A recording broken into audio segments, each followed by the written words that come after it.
ជំរាបសួរបងថ្ងៃនេះមានកិត្តិយសខ្លាំងមែនតើដែលលោកអ៊ំបានអនុញ្ញាតមកឲ្យខ្ញុំ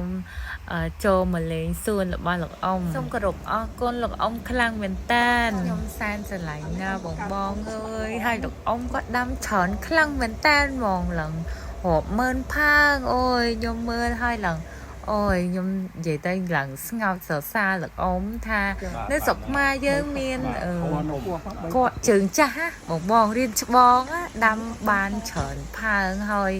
ដាំបានល្អទៀតមានពូជច្រើនណាស់បងអើយពូជកម្រខ្ញុំថាហូបប្រវាក់ហូរនឹងដើរទិញលោកអ៊ំគឺលោកអ៊ំមានពូជអ្វីក៏លោកអ៊ំមានដែរខ្ញុំនិយាយទៅពូជខេត្តរយ៉ាដែនត្រវៀម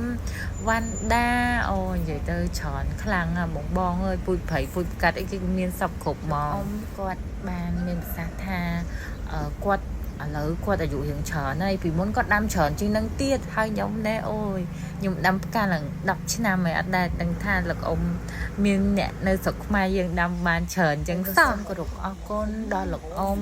ដែលបានផ្ដល់ដំបូន្មានពីការដាំផ្កាល្អប្រាប់ថាពូជនេះត្រូវធ្វើមិនពូជនេះត្រូវធ្វើមិនពេលខ្លះបងយើងដាំផ្កាយូរមែនប៉ុន្តែពេលខ្លះពូជខ្លះយើងនៅតែផ្្លាត់ស្នៀតអញ្ចឹងអ៊ំគាត់មានប្រសាសន៍ថាគាត់ដាំយូរឆ្នាំហើយតែគាត់អត់ដែលបានដឹងថានៅស្រុកខ្មែរយើងមានអ្នកលក់ផ្កាដូចខ្ញុំម្នាក់ដែរទេគាត់ថាអ្នកលក់លក់ទាំងផ្កាហើយស្រឡាញ់ទាំងផ្កាហើយដាំបានចម្រុះពូជទៀតសង្កេតឃើញថាលោកអ៊ំស្រឡាញ់ពូជ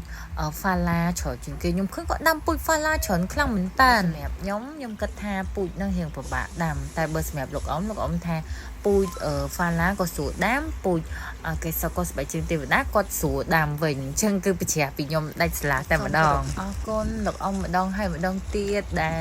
និយាយទៅគាត់ផ្ដល់ជាកាដូមានតម្លៃសម្រាប់ខ្ញុំដឹងថាខ្ញុំអត់មានពូជនឹងគាត់ថាអញ្ចឹងគាត់ដាំបានច្រើនគាត់ឲ្យខ្ញុំឡើងច្រើនផើងអរគុណលោកអ៊ំខ្លាំងមែនតើ